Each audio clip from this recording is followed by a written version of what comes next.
La FQCC nous renseigne à nouveau cette semaine avec M. Paul Laquerre. Bonjour, M. Laquerre. Bonjour. Rédacteur en chef, bien sûr, du magazine Camping Caravaning. Cette semaine, on va parler d'un sujet encore une fois intéressant, de sorte que les gens pensent souvent, du moins quelquefois, que c'est extrêmement long de s'installer au niveau de nos raccords ici en camping. C'est quand même assez simple. C'est relativement simple.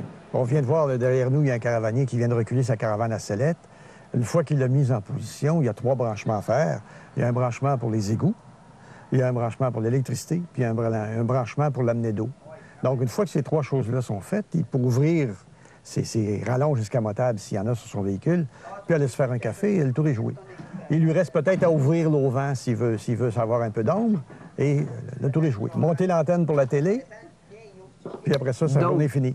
On peut parler peut-être de combien de temps, finalement? Est-ce qu'on parle d'une trentaine de minutes ou tout Écoutez, dépendant? je vous dirais que ça dépend de l'habileté de la personne. Il y a des personnes qui ont un peu plus de difficulté, par exemple, à reculer un véhicule récréatif. À ce moment-là, ils peuvent choisir un terrain de camping où il y a une entrée directe. C'est-à-dire qu'ils rentrent d'avant, puis ils vont sortir d'avant. Ah, OK, ils n'ont ouais, pas besoin de reculer. D'accord. Au fur et à mesure que l'habileté va arriver, à ce moment-là, ils peuvent apprendre à reculer. Une fois que tu as maîtrisé ça, je dirais que le plus long, dans certains cas, c'est peut-être reculer. Mais les branchements, tu sors les boyaux puis tes branches, c'est une prise de courant. Ça, c'est pas long. C'est un jeu d'enfant. Et de le mettre en place et de mettre aussi la caravane évidemment, au niveau fort important. Il faut vérifier que la caravane n'est pas rangée de côté ou qu'elle soit bien au niveau et d'avant, d'arrière et latéralement.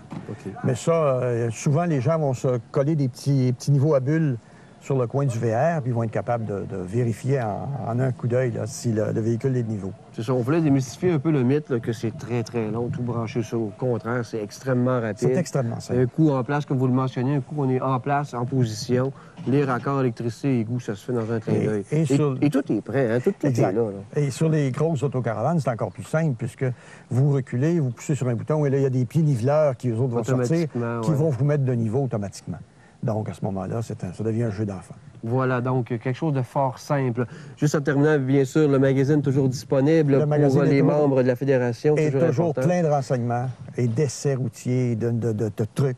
Notre préoccupation, c'est que les campeurs y trouvent leur profit. Voilà. Est-ce que c'est un magazine qu'on retrouve seulement auprès des membres ou on peut retrouver en kiosque? Les membres le reçoivent automatiquement, mais on le trouve aussi dans certains stands de journaux, là, je pense à Archambault, des choses du genre, certains dépanneurs Couche-Tard-Long aussi, etc. Voilà. Il me reste à vous remercier de votre participation à l'émission. C'était fort apprécié, fort utile également, des précieux renseignements. Bon camping. Merci, M. Laquerre. Ce volet d'Action Motorsport vous a été présenté par la Fédération québécoise de camping et de caravaning et son partenaire Leclerc Assurance. Des incontournables pour réussir vos sorties en camping.